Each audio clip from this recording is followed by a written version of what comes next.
সুরক্ষা মঞ্চের তরফ থেকে আপনি এসছেন, আপনারা লাগাতার দাবি করে যাচ্ছেন যে কিছু একটা করা হোক, কারণ জনবিন্যাস বদলাচ্ছে, কিছু একটা করা হোক কারণ রোহিঙ্গারা ঢুকছে। সত্যিই তো এই কথাটা ঠিক।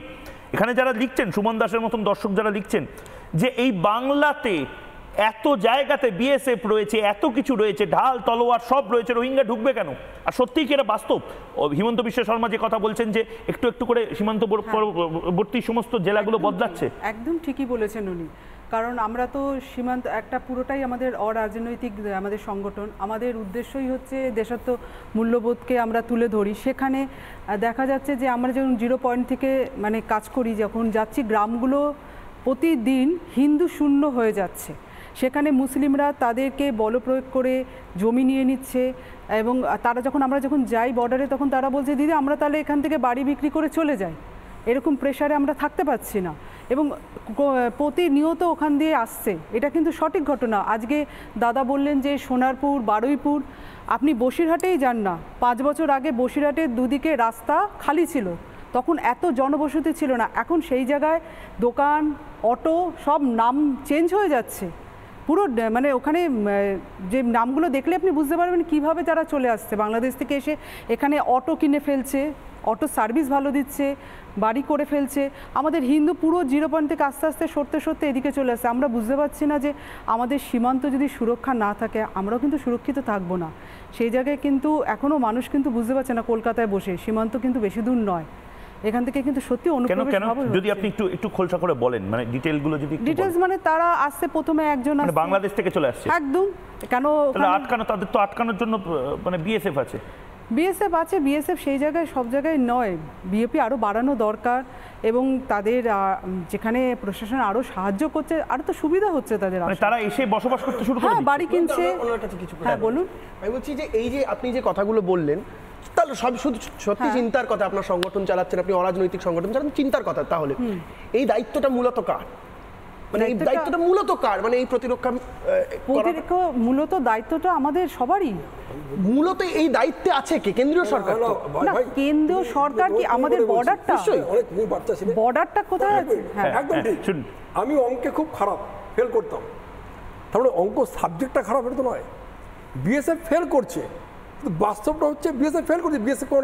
বিএসএফ ফেল করার অর্থ এটা নয় যে এই ঘটনাটা ঘটছে না।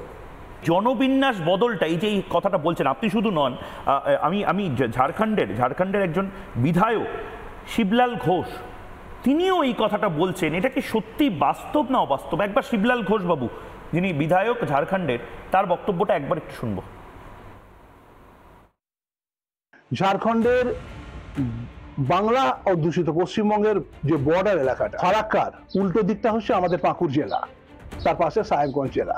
যেহেতু পাকুড় জেলার পাকুড় বিধানসভার দীর্ঘদিনের এমএলএ, বর্তমানে দুর্নীতি দায়ে জেলবন্দি আলমগীর আলম কংগ্রেসের নেতা, তার বাংলাদেশের সঙ্গে যোগ থাকার দরুন বাংলাদেশের লক্ষ লক্ষ অনুপ্রবেশকারী অবলীলায় ফারাক্কা বর্ডার দিয়ে আমাদের ঝাড়খণ্ডে প্রবেশ করেছে। এই যে ডেমোক্রেসির ব্রড চেঞ্জ, এর পেছনে যাদের অবদান অনস্বীকার্য, তাদের একজন জেলবন্দি আলমগীর আলম, আরেকজন বাইরে আছেন যিনি ওই এলাকায় যত্রতত্র মাদ্রাসা তৈরি করেছেন, নিজস্ব এনজিও তৈরি করে আরবিয়ান কান্ট্রি থেকে টাকা আনেন। সংখ্যালঘু মুসলমানদের সম্প্রদায়ের সংখ্যা ছিল 12%। সেই সংখ্যা দিন দিন অত্যন্ত দ্রুত গতিতে ঊর্ধ্বগামী, এ বিষয়ে সন্দেহ কোনো অবকাশ নেই। পুরোপুরি ফারাক্কা থেকে শুরু করে একদম সাহেবগঞ্জ পর্যন্ত যে বিস্তীর্ণ অঞ্চল, মালদা ডিস্ট্রিক্ট, এই অঞ্চলটাকে সিল করে দিতে হবে। এটা বিধায়ক বলছেন, এবং বিধায়ক এই কথাটা যখন বলছেন তারপরেই রিপাবলিক বাংলা আবার যোগাযোগ করে হিমন্ত বিশ্ব শর্মার সঙ্গে। হিমন্ত বিশ্ব শর্মা আজ অর্থাৎ শুক্রবার ঠিক কি বলেছেন, ঝাড়খণ্ডের ভোটার লিস্টে মারাত্মক চাঞ্চল্যকর একটি অভিযোগ করেছেন, শুনবো। घुसपैठ नहीं है, लेकिन क्या संथाल परगना का वोटर लिस्ट में यही लोगों का नाम 2019 में था? जो नाम वोटर लिस्ट में नहीं था वो नाम वोटर लिस्ट में आ गया है, और ये एक विशेष वर्ग का नाम है। तो ये लोग कहाँ से आया? पताल से आया कि स्वर्ग से आया? इसका तो जांच झारखंड सरकार को तो करना चाहिए कि करना नहीं चाहिए। झारखंड में अभी भी शक्ति है अपने आप को बसाने के लिए, किस लिए ये शुरू हुआ है। आप लोगों को अपना प्रदेश को बसा लेना चाहिए, नहीं तो मेरा हालत हो जाएगा। মহারাজ কি বলছেন, সাঁওতাল পরগনার ভোটার লিস্ট বদলে একটা নির্দিষ্ট সম্প্রদায়ের ভোটার লিস্ট চেঞ্জ করে দেওয়া হচ্ছে? ব্যাপার হচ্ছে আমাদের এখানে মানে আদিবাসীদেরকে রাজকুমার একটু একটু করে চেঞ্জ করে দিচ্ছে। যেটা বলছে এটা বর্ডার সিল করে সম্ভব নয়। আপনারা জাননি বর্ডার এলাকায় আমাদের মালদা জেলায় 200 বিঘা বলে একটা জায়গা আছে, সেখানে গোয়ালঘর বাংলাদেশে আর বাসার ঘর হচ্ছে আমাদের, শোয়ার ঘর হচ্ছে ইন্ডিয়ায়।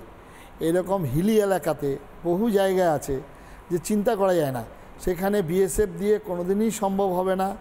সেখানে যদি সচেতনা, যেটা সীমান্তের দায়িত্ব, সেই সচেতনা যদি না থাকে তাহলে এটা সম্ভব নয়। কারণ এরকম জায়গা সেখানে না করা যাবে রাস্তা, না করে কাটার তার। বিভাজনে এমন নদী নালা এমনভাবে জারি, যেমন দিনাজপুর জেলার কাচনা এলাকায়, যেটা কাঞ্চন নদী এলাকায় হয়েছে, সেখানে দিনে রাত্রিতে তো লোক যাচ্ছে। আমি সেদিন জলঙ্গি ছিলাম, জলঙ্গিতে প্রচুর জমি পদ্মা ভেঙে আসাতে সেটা ইন্ডিয়ার মধ্যে চলে এসছে। সেখানে করছে কি, বর্ডার সিকিউরিটিদের কাছ থেকে একটা স্লিপ আছে, ওরা একটা কার্ড দেয় 12 ঘন্টা কাজ করার জন্য। সেই কার্ড নিয়ে শত শত মানুষ যাচ্ছেন কাজ করতে, আবার শত শত মানুষ আবার এপারে চলে আসছেন। সুতরাং এটাতে কিছুতেই চেঞ্জ করা যাবে না, এটা সম্ভব নয়, অবাস্তব। আমি অনেক দূরে যাব না, আমি একদম